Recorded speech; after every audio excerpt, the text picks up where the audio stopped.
This is one of the best value watches I've ever seen in my entire life. And once I tell you all about it, you will never believe how cheap they are selling these things for.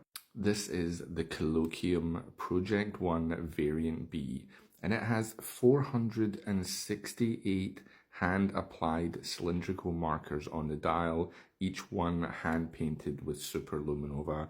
Each one has its own specific place to be on the dial. Each of the cylinders are a different height and diameter, meaning that when you look at this dial from the top or from the side, thanks to the box sapphire, you're entering a different universe. The dial was designed on Adobe Illustrator and intentionally pixelated. If you squint your eyes, you're supposed to be able to see which hour markers are round and which ones are batons. Let's all squint our eyes together, shall we? How was that for you?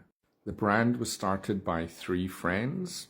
One of them, an ex-watch CEO who worked for Jackie Dro before they were shit, Romain Jerome before they went tits up, and Louis Erard, which are still kind of cool. The second friend is a watch designer who designed very expensive watches for brands like HYT.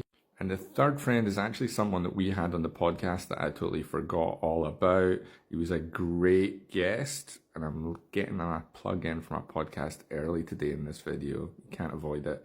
Anyway, go and check out the episode he was on. He's a watch collector. If you're on Instagram, he's the Horophile. He's got a pretty big account on there. Basically, all three of them are watch enthusiasts, though, and they came up with this passion project to make this fucking amazing watch.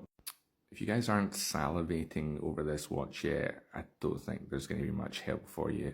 468 individually applied markers on the dial.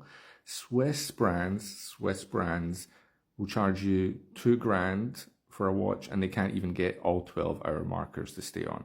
The only thing I don't really like about the watch is the case back, although it has this absolutely epic fuck you to the Swiss watch industry, where it says basically a Swiss-made watch that you can get wet. Now, do you think that means that you can't get a Seamaster 300 wet, or do you think that means that it's not really Swiss-made? Other things to note while you're trying to guess the price: it's a 40mm case, 11mm thick, which is actually seems pretty thin when you consider how boxy that box sapphire is. It's a Le Jour Paris movement, 68 hours of power reserve, limited to 199 pieces. If I saw this watch from anyone else, honestly, this is a $12,000–$15,000 watch all day long. They have no right at all selling it for $3,000. So it should be no surprise that this is already sold out. But listen to me, go to their website, put your name on the mailing list or whatever you need to do, so when they bring out the next one, the Part C, you'll be ready to get it. Since I already got my plug in earlier for the podcast, and Rob, who I do the podcast with, doesn't want any more TikTok followers, I'm going to recommend another TikTok account to go and follow, and that is Andy's Watches. He's a great guy. He does lives like all the time. Maybe he needs to get a job. He loves Seiko. He's just a really good, genuine, honest guy. Go and give him a follow.